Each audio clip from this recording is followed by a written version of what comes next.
Mahal na nga ang singil sa kuryente ngayong buwan, posibleng tumaas pa yan pagsapit ng Hunyo. Pinayagan na kasing singilin ng mga power producer ang ekstrang supply ng kuryente na inilabas nila nitong Marso. Nasa frontline ng balitang yan, si Shaila Francisco.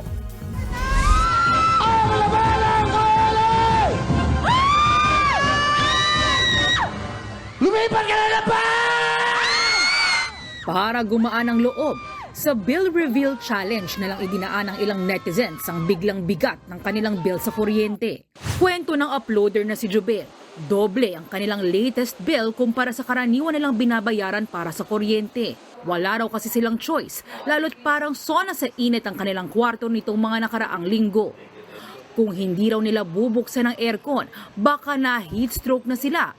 Isa lang si Jubel sa mga customer ng Meralco na sumipa ang konsumo dahil sa pagpapalamig sa gitna ng matinding init.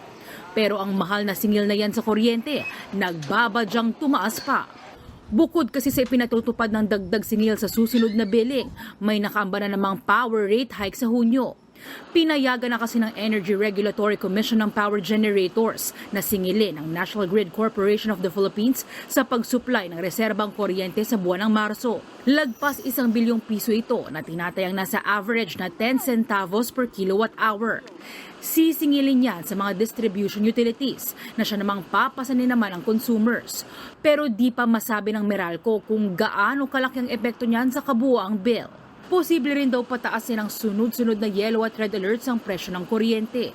Posible kasing manatiling manipis ang supply ng kuryente hanggang sa mga susunod na taon.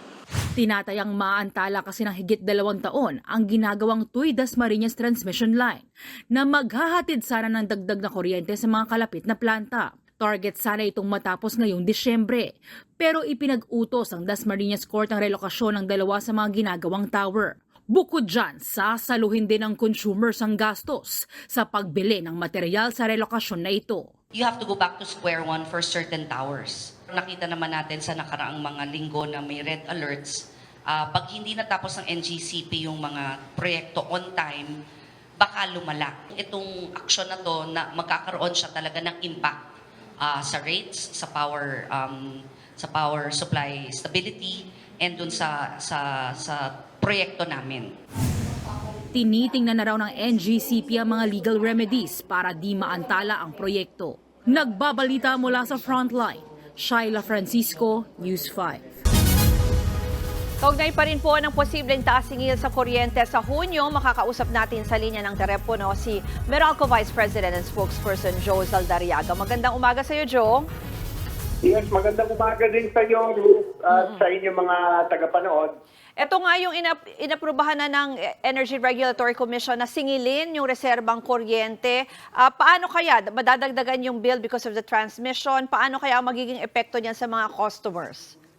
Yes, yan yung presyuhan dun sa ancillary service charge na nahintupan ng dalian. Tapos ngayon nabalitaan nga namin sa reports na papayagan ng singilin. So yan ay magiging pass-through cost. Ibig sabihin, sisingilin sa atin yan ng grid system operator at tayo naman bilang isa sa mga distribution utilities na nag-ooperate dito sa ating bansa, we will of course pass that through at ang mga consumers natin ay siyang magbabayad ng naturang cost na yan, Ruth. May estimate kaya kayo, Joe, kung ito 10 centavos per kilowatt hour ang itataas nitong ang ancillary rates? Parang ganyan din ba yan? Or maiiba ng kaunti sa pag-charge nyo naman ng distribution? That will be just part of the overall cost, no? Hindi pa natin masasabi yung final overall cost kasi ang pinakamalaking bulto na halaga ng kuryente na binabayaran ng mga consumers sa kanilang electricity bill ay from the generation charge. So, it depende kung ano yung magiging movement ng generation charge. Marami din factors involved dyan, which includes also the price in the wholesale electricity spot market. So, ang pagbabatayan yan ay itong May supply month na ang impact naman yan, obviously, sa June billings ng customers. No? So, that remains to be seen, although additional na yan at titingnan natin na makakadagdag dun sa overall rates. But if the generation charge will be lower than 10 centavos, then obviously magkakaroon ng ibang impact yan.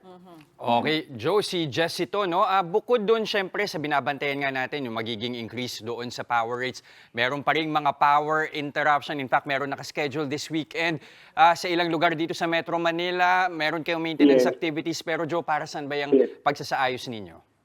Well, that is primarily to upgrade and strengthen our distribution backbone. Lalo na ngayon, I think a few weeks away from now will be the onset of the rainy season, and batay nga sa pahayag La Nina.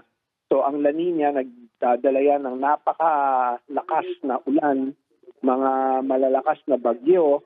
So kailangan na paghandaan natin itong mga paparating na weather disturbances, and one way to ensure that our service will continue to flow even if there is inclement weather ay yung pagpalakas by strengthening our distribution backbone, by ensuring that all our facilities are well maintained. Kaya in some pocket areas, panandalian po namin tatanggalin yung serbisyo ng kuryente through power interruptions, but after that naman ay masisiguro natin na yung facilities will be in tip-top condition. Okay, Joe, kanina nakita natin sa report ni Shaila, dinadaan na lang sa tawa nung ibang mga consumer, yung taas nung singil sa kuryente. May tinatawag silang bill reveal challenge. Ano ang stand ng Meralco dyan? Ano ang paalala ninyo?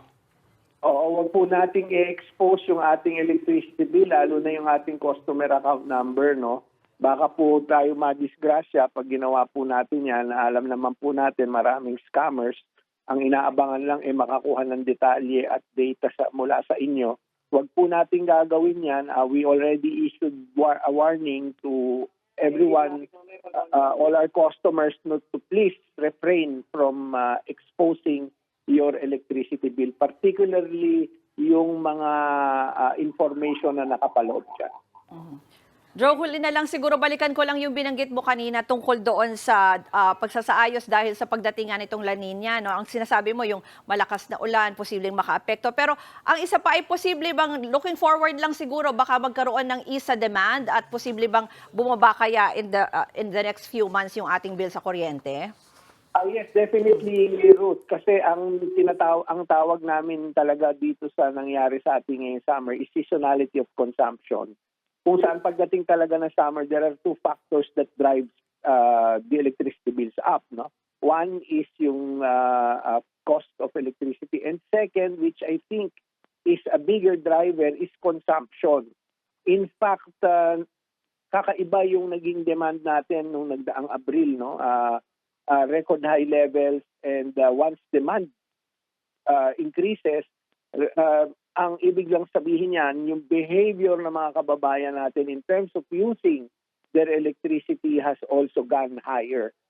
Nakikita naman natin yung mga reports on record heat index level. So, yung napanood ko nga sa inyo kanina, in order to cope, para siguro iniisip nila para hindi kami magkasakit at makayanan namin itong matinding init, mag-aircon sila. So, yung duration ng air conditioning use ay napakahaba ngayon itong mga nagdaang buwan, lalo nung kasagsagan ng mataas na temperatura, and that really will cause an increase in power bill. Maraming salamat kay Meralco spokesperson Joe Zaldariaga. Mga kapatid, Lucy Cruz Valdez po, maging maalam at may pakialam sa mga napapanahong balita sa bansa. Tumutok at mag-subscribe sa News 5 social media pages.